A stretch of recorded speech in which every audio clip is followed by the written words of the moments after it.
The front desk bell rang once, bright and polite, right before the manager turned the monitor toward me. Behind me, my mother whispered, "Claire, do not embarrass your brother on his wedding weekend." My brother Oliver stood near the marble column with his bow tie loosened and his new wife staring at the floor. My father had both hands in his pockets, the way he always did when a bill appeared and he expected me to disappear inside it. On the monitor was a balance for $18,400. The account name said Bennett Family Wedding Block. The email field said mine. And my mother, with 3 bridesmaids, 2 groomsmen, and a line of checkout guests close enough to hear everything, said, "You are the organized one, Claire. You always handle these things." I looked at the screen, then at the folder beside the keyboard, then at the small note clipped to the folio. "Could you read the booking notes out loud?" I asked. The manager blinked. "All of them?" "Just the ones about payment authority," I said. "Slowly, please." That was the moment my mother's face changed. Before I tell you what the note said, subscribe if you enjoy long English stories with calm, satisfying endings. And tell me in the comments where you are listening from today. My name is Claire Bennett. I'm 36 years old, and I work as a travel compliance auditor for a medical device company in Chicago. That sounds less dramatic than it is. Most days, I read hotel contracts, audit conference invoices, find quiet mistakes in rooming lists, and tell senior directors that a small hospitality exception is still an expense violation if it costs more than a used car. My family heard the word travel and decided I was basically a free wedding planner with a credit card. Oliver is my younger brother by 4 years. He is charming in the way a person can be charming when every difficult thing has been carried out of the room before he arrives. My mother, Marilyn, calls him our sunshine. My father, Frank, calls him the boy. I was always our practical Claire, which sounded like praise until I understood it meant useful, available, and easy to invoice. When Oliver announced that he and Tessa wanted a destination wedding at Mariner's Quay, a hotel on the South Carolina coast, my mother sent me a text before she sent me an invitation. "You know contracts," she wrote. "Can you help us not get robbed by the hotel?" I called her that night from my kitchen while I was reheating soup. "I can review the room block," I said, "but I am not paying for anything. I need that understood from the start." She laughed softly. "Nobody asked you to pay, honey."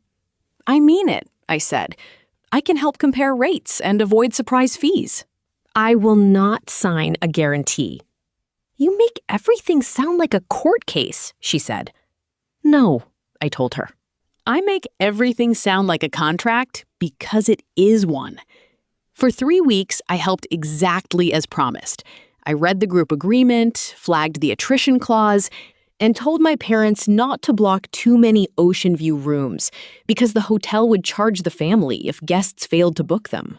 My father replied with a thumbs up emoji. My mother replied, "You are a lifesaver." Oliver replied 3 days later, "Can we upgrade the bridal party to suites?" Tessa is stressed. I wrote back, "Only if the person paying signs the upgrade authorization." He sent a laughing emoji. I did not laugh. The hotel coordinator, a woman named Dana, understood me immediately. She and I spoke like 2 people who had both watched families become financial weather systems. "You are listed as coordinator only," Dana said on our first call. "No card on file for group liability. Your parents are the signers. Can you put that in the notes?" I asked. "Already did," she said. Twice. I should have trusted that note the way a sailor trusts a lighthouse. I did trust it. What I did not understand yet was how far my parents would go when they believed embarrassment could make me cheaper than a contract. The wedding weekend began on a Thursday afternoon, under a sky so bright it made the hotel windows look like sheets of water. I arrived alone, with one carry-on suitcase and a blue leather luggage tag my grandmother had given me when I got my first job. My room was on the 3rd floor, parking lot view, fully prepaid by me. I had booked it outside the family block because I wanted the boundary to be clean. At check-in, the clerk handed me a key card and said, "You are all set, Miss Bennett. No balance." "Perfect," I said. My mother appeared beside me, wearing a linen dress, and the smile she used when she had already decided I was going to disappoint her. "There you are," she said. "The welcome bags need to be sorted by floor." "Hello to you too," I said. "Claire, please." "We are all busy." That was the first 5 minutes. For the rest of Thursday, I carried welcome bags, answered guest questions, found Tessa's aunt a pharmacy, corrected the shuttle time on the printed schedule, and stood in the lobby while my mother told people, "Claire loves being behind the scenes." I did not love it. I was good at it. My family often confused those two things because it benefited them. At the rehearsal dinner, Oliver raised a glass to his best man, to Tessa's parents, to the hotel chef, to everyone who made this weekend magical. My name was not in the list. My cousin Rebecca nudged me under the table. "You okay?" she whispered. "I am eating bread and making eye contact with no one," I said. "That is my survival plan." She almost smiled, then looked toward my mother. "Your mom is on one. She packed extra." After dinner, my father found me near the patio heaters. "Your mother says the front desk needs your card for incidentals," he said. "For my room, they already have it." "For the group," he said. I turned to him fully. "No." He sighed as if I had asked him to carry a piano. "Claire." "No, Dad. I am not a group guarantor. It is just a formality. Then you can do it." He looked toward the ballroom. "Your mother will make a scene. Then she can make one with her own credit card." The sentence sat between us, clean and unpleasant. He said, "You know, sometimes family means stepping up. Sometimes family means not setting a trap and calling it love." He left without answering. That night, Dana sent me an email because she was careful. Subject, coordinator status confirmed. It said, "Claire Bennett is noted as rooming list coordinator only. Group financial authority remains with Marilyn and Frank Bennett. Upgrades, damages, late checkout, banquet overages, and suite balances require signer approval from Marilyn Bennett or Frank Bennett." I saved the email in a folder named Oliver Wedding Boundary. That folder is the reason I slept. Friday was the beach welcome party. The hotel had strung white lights between palms, and Tessa looked beautiful in a pearl headband, laughing in the wind as if nothing could ever touch her. Oliver hugged me for the photographer. "You made it," he said. "I was here yesterday. You know what I mean." "I do not think I do." He lowered his voice. "Mom says you are being weird about money." Mom says many things when a receipt enters the room. "It is my wedding," he said. "It is also a contract." His smile disappeared. "You always do that. You take something happy and make it small." "No," I said. "I take something expensive and make it honest." He walked away before the photographer could catch his expression. By Saturday morning, the hotel staff had started finding me for problems my parents had created. "The mother of the groom asked to move 6 cousins to Oceanfront," a clerk told me. "She has to approve and pay for that. She said you were handling family logistics. Logistics are not payment authority. I understand, he said carefully. Please put that in the notes, I said. Dana already did. By noon, Oliver had added a late-night snack station. My parents had extended the ballroom bar. Tessa's bridesmaids had moved into a suite because one of them needed better light for makeup. I knew because staff kept asking me where the approvals were. I kept saying, "Ask the signers." And somewhere in the hotel, my parents kept saying, "Claire is handling it." The wedding itself was lovely, in the way weddings can be lovely, even when the people around them are behaving badly. Tessa cried during her vows. Oliver's voice shook when he promised to be patient. My mother dabbed her eyes with a lace handkerchief and leaned toward the woman beside her. "Our boy finally gets the weekend he deserves," she said. I sat in the second-to-last row because my mother had told the usher, "Immediate family is in front, and Claire will be helping later." I watched the ocean move behind the arch. For one honest minute, I let myself be happy for my brother. Then the reception started, and the bill began growing teeth. My father ordered premium bourbon for his college friends. My mother told the florist to move arrangements from the ceremony arch to the ballroom, then complained when there was a labor fee. Oliver announced that every guest could charge brunch to the wedding account because we want everyone relaxed tomorrow. I heard that line from across the room and felt my stomach go still. I walked to him near the dance floor. "What account?" I asked. "The wedding account. Who approved that?" Dad said it was fine. "Dad is the signer?" Oliver's eye slid away. "Claire, please do not start." "I am not starting. I am asking who is paying. Why do you always need to know that?" "Because tomorrow somebody will." He looked past me at the guests. "Can you let me enjoy my wedding?" "Yes," I said. "Can you let me not finance it?" He laughed like I had made a joke in bad taste. "Nobody is asking you to finance it."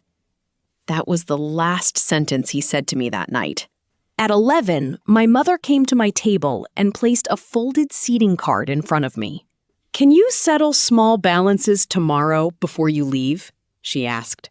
"No, I am not talking about big things. No. Claire, lower your voice." "I am speaking normally. You are making your brother's wedding about you. A bill with my name on it would also be about me." Her mouth tightened. "You have a good job. No children. No mortgage like normal people. You could be generous once without treating us like criminals." The word criminals did not come from me. It came from her fear. I said, "Put that in writing." She left. The next morning, Sunday, the lobby smelled like coffee, sunscreen, and wilted flowers. Guests rolled suitcases over marble. Children slept against garment bags. Bridesmaids wore sunglasses indoors. I planned to check out, return my key, and drive to the airport before anyone invented a farewell task. At 8:42 a.m., my phone rang. It was my mother. "We're at the front desk," she said.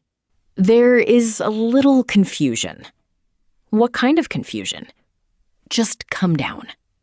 I am leaving." "Claire?" There it was again. My name as a leash. I came down because my suitcase was already packed, and because a clean ending sometimes requires a witness. At the desk stood my parents, Oliver, Tessa, Dana, and a manager I had not met yet. His name tag said Miguel. My mother's face was pink. My father stared at the floor. Oliver looked irritated, not worried. Tessa looked like she had just learned something about the family she had married into and was trying to decide where to put it. Miguel said, "Miss Bennett, thank you for coming down." Which Miss Bennett? He glanced at the screen. Claire Bennett. Good, I said. Let's be precise. My mother made a small sound. For heaven's sake. Miguel cleared his throat. There is an outstanding group balance of $18,400. The family indicated you were the event coordinator and would be settling the final account. I looked at my parents. No, I said. My father lifted his hands. We thought it made sense. For whom? You know how these hotels are, he said. They put things under whoever emails them most. Dana looked up sharply. She did not speak yet. My mother stepped in. Claire, this is not the time for an audit. It is exactly the time for an audit. Oliver muttered. Unbelievable. I turned to him. Did you tell guests to charge brunch to the wedding account? It was brunch. Did you authorize it? Dad did. With whose card? He looked at our father. My father said, we intended to move funds. From where? No one answered. The lobby seemed to quiet around us. Not silent, exactly. More like every wheel, zipper, and coffee lid had become careful. Miguel said, the card we have for the group signers is declining. My mother said, because the bank flags travel. Dana said, very evenly, we tried both signer cards. I felt no triumph. That surprised me. I felt the tired sadness of watching a bridge burn after years of warning people not to stack fireworks under it. My mother leaned closer. Claire, she whispered, your brother cannot begin his marriage with a scene like this. Then why did you build one? Her eyes hardened. You are single. You make more than enough. We have never asked you for much. Rebecca, my cousin, had appeared near the coffee table with her suitcase. She heard that. So did Tessa's father, who suddenly became very interested in the brochure rack. I said, Miguel, could you show me where my authorization appears? He turned the screen slightly. Your email is attached to the rooming list. Email is not payment authority. That is what I told them, Dana said. My mother snapped. Dana, you told us Claire was the coordinator. Dana kept her voice calm. Yes, coordinator only. Same thing, my father said. Not in hotels, Dana said. Not in contracts. I looked at Miguel. Please read the booking notes. He hesitated. My mother said, there is no need. There is, I said. If my name is being used, I want the notes read. Miguel clicked twice. Note dated March 3rd, he read. Claire Bennett reviewed rooming list language and expressly declined financial guarantee. Group signers remain Marilyn Bennett and Frank Bennett.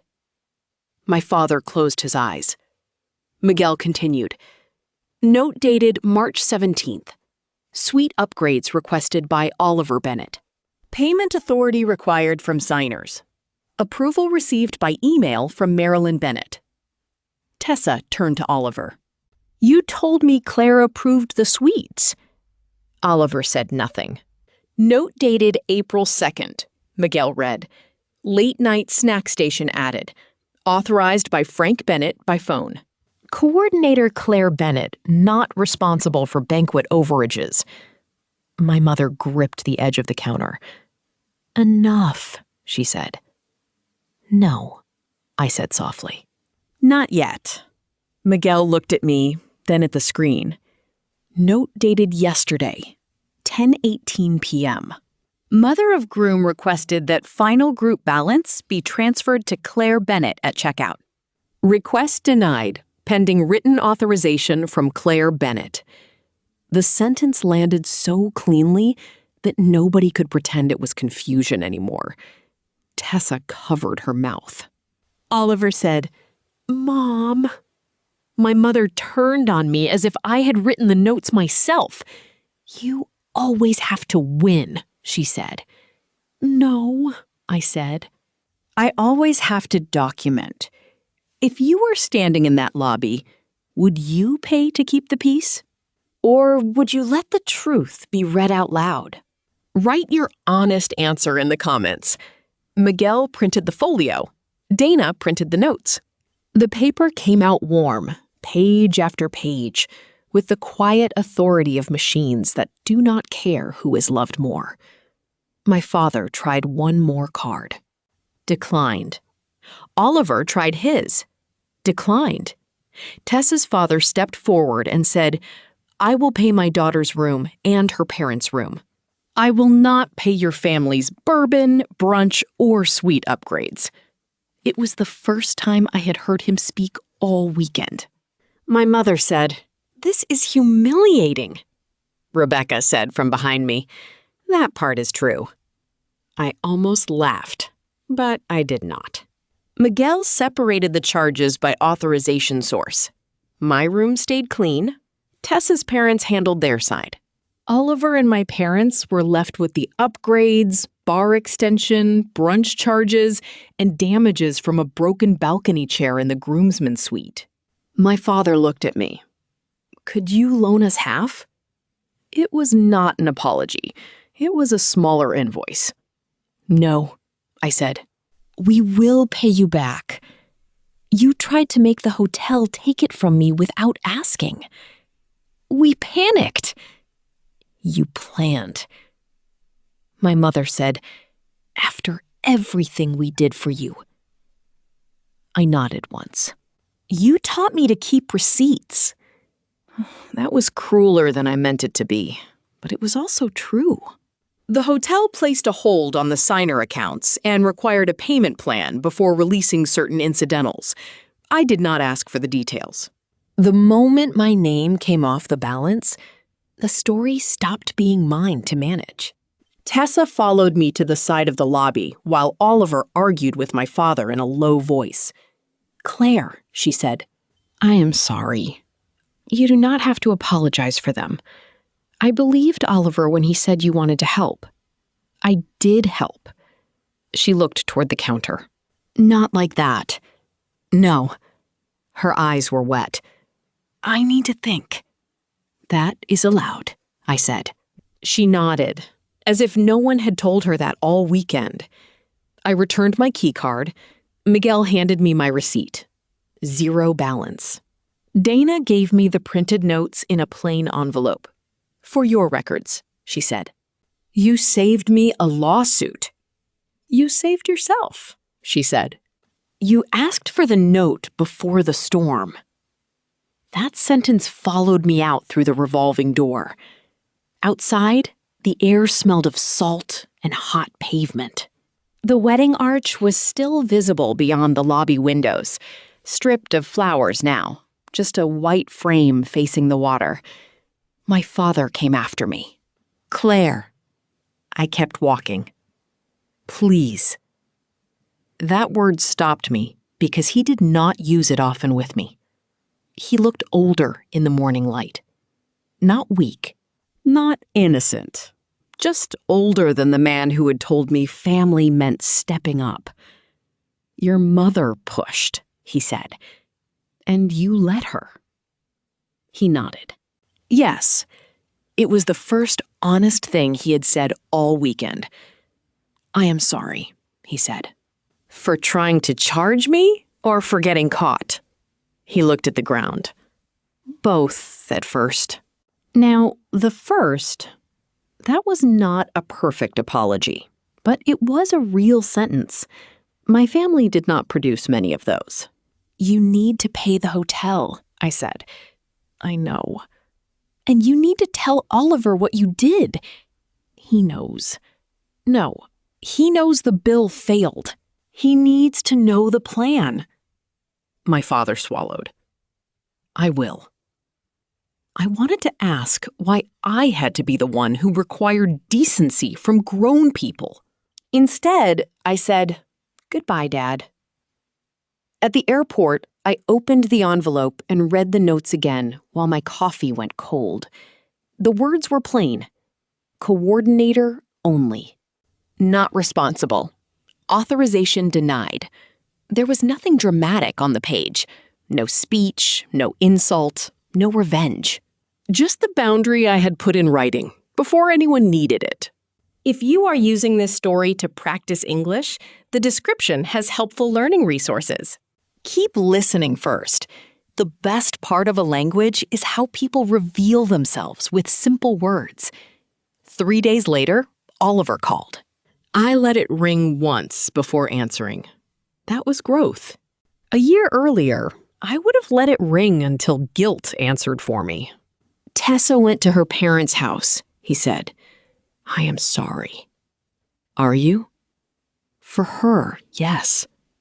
He breathed hard through his nose. Mom says you ruined the wedding. Mom also says email equals payment authority. I would stop using her as your legal department. You could have helped quietly. I did. I quietly prevented a worse contract in March. I quietly warned everyone for months. I quietly said no at the patio heater. You all chose loudly.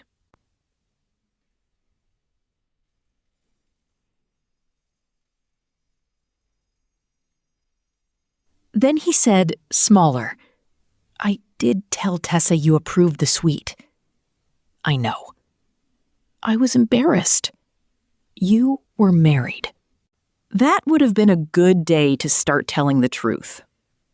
He did not answer. 2 weeks later, my mother sent a group text to 12 relatives saying I had made a private family matter public. Rebecca replied to everyone. The lobby was public because you chose checkout. No one else wrote for 23 minutes. Then Tessa's father replied, also because you invited my card into it. Please remove me from this thread. I saved that screenshot too. What people do after they are exposed tells you whether they were ashamed of the harm or only ashamed of the mirror.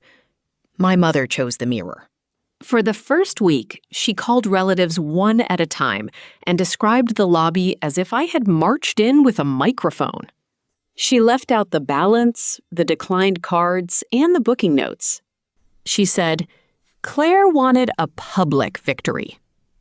Rebecca called me on Wednesday while I was sorting a hotel audit for an orthopedic sales meeting. Do you want me to correct Aunt Marilyn? She asked. Only if she says something that makes you part of the lie. She already did. Then correct her once. Rebecca was quiet for a second. You sound very calm. I audit travel receipts for surgeons, I said. My nervous system is mostly receipts now. She laughed, then softened. Seriously. Are you okay? I looked at the spreadsheet on my monitor, at the little column labeled unauthorized upgrades, and almost laughed at the universe's lack of subtlety. I am sad, I said, but I am not confused. That was the difference. In my 20s, my family could hurt me and then hand me a fog machine. They would say I was sensitive, rigid, difficult, dramatic, ungrateful. By the end of the conversation, I would apologize for the weather inside a room they had set on fire. This time, the notes existed outside all of us. My father called on Friday. Your mother says you will not answer her. She has not called. He sighed. She says texting counts. Texting relatives about me does not count as calling me. Claire? Dad? There was a tiny pause, almost funny, because he heard his own tone come back, wearing my voice. The hotel wants the second payment next month, he said. That sounds like a conversation for the signers. I am not asking you to pay. Good. I am asking whether the payment plan looks fair. That was new. Send it, I said. He sent it. I reviewed it in 12 minutes. The hotel had been reasonable, more reasonable than my parents deserved. I told him what the late fee meant and where the automatic debit clause was. He wrote, "Thank you." I wrote, "You are welcome." My mother wrote nothing. At work the following Monday, my director asked why I had requested a personal day after the wedding. "Family invoice issue," I said. He stared at me because that phrase had apparently never been put together before. "Do I need details?" "Only if my mother calls the compliance hotline." He waited. "That was a joke," I said. "Mostly." He nodded slowly. "Take the day." On that day, I went through my personal email and found every old message where my family had made my competence sound like consent. "Can you just handle Grandma's flights? Can you put Thanksgiving groceries on your card and we will settle later? Can you book the rental van because you get points? Can you call the insurance because you're better with forms?" Not all of those requests were wrong. Some were normal family help. The pattern was the problem. Help entered as a favor and exited as obligation. If I did it well, it became mine forever. If I refused, I was cold. I made a folder called Family Requests Closed. Then I moved almost everything into it. My grandmother's luggage tag was on the desk beside me. I opened the flap and read her initials. E.M.B. Evelyn May Bennett. She had been married to a man who could make a grocery list sound like a law and had survived by writing things down before anyone could revise them. When I was a teenager, she used to say, "A boundary spoken once is a wish. A boundary written down is a door." I had thought she was being dramatic. She was being precise. My parents eventually paid the hotel through a payment plan and a small personal loan from my father's brother. I know because Uncle Martin called me, not to scold me, but to ask if he should get the agreement in writing. "Yes," I said. "Your mother says that is insulting." "Then definitely yes." He sighed. "You sound like your grandmother." "Thank you." My grandmother had been the first person to give me luggage that was mine alone. The blue tag on my suitcase had her initials inside the flap, tiny and silver. When I was 22 and nervous about my first work trip, she told me, "Never let people who benefit from your confusion explain your obligation." I thought she meant airports. She meant life. 6 months passed. Tessa and Oliver stayed married, but differently. She made him open a separate household account. She made him attend counseling. She sent me a small white card that said, "Thank you for not pretending the wrong thing was normal." She also asked me for coffee when they came through Chicago in November. I almost said no because my first instinct was to treat any Bennett request as a disguised invoice. But Tessa came alone, paid for her own cappuccino before I arrived, and placed a notebook on the table. "I am not here to ask you to fix him," she said. "Good, because I am retired from unpaid maintenance." She smiled without much humor. "I wanted to ask how you knew to get things in writing." That question was not about hotels. It was about marriage. I told her the truth. Because love makes people generous, and some families train generous people to doubt their own memory. She wrote that down.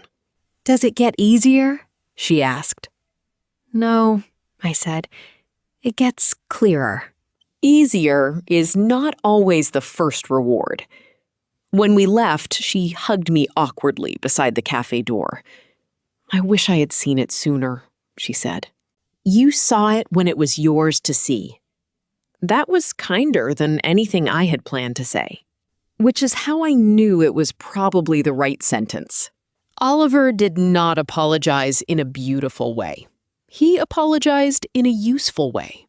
He mailed me a cashier's check for my own hotel room, even though I had already paid it, with a note that said, "I know this is not what I owe." It is just the only part I can calculate today. I returned the check. On the back of his note, I wrote, "Calculate the truth first." My father started calling before family trips to ask, "What should I sign? And what should I refuse?" The first time he did it, I almost said, "Ask Mom." Instead, I said, "Send me the document." My mother did not speak to me for 8 weeks.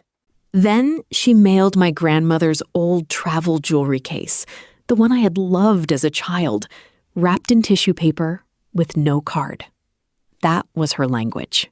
Object instead of apology. Gesture instead of sentence.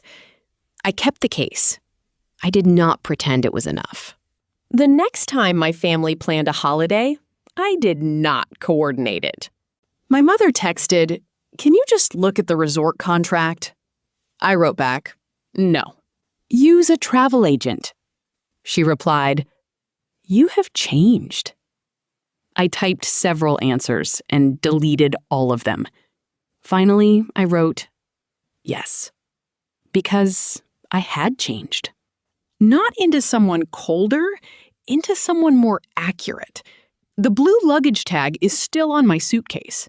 It is scuffed now, darkened at the corners, with the stitching frayed where airport belts have pulled at it. Inside the flap, below my grandmother's initials, I tucked a folded copy of Dana's first note. Coordinator only. I do not carry it because I expect to need it. I carry it because some lessons deserve a physical place.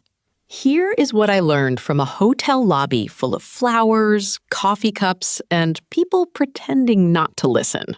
If someone needs your silence in order to call you generous, what they want is not generosity. If someone says, "Do not embarrass the family," while using your name without permission, they are not protecting the family. They are protecting the lie. And if you have already said no clearly, kindly, and in writing, you do not need to say yes later just because the room has become crowded.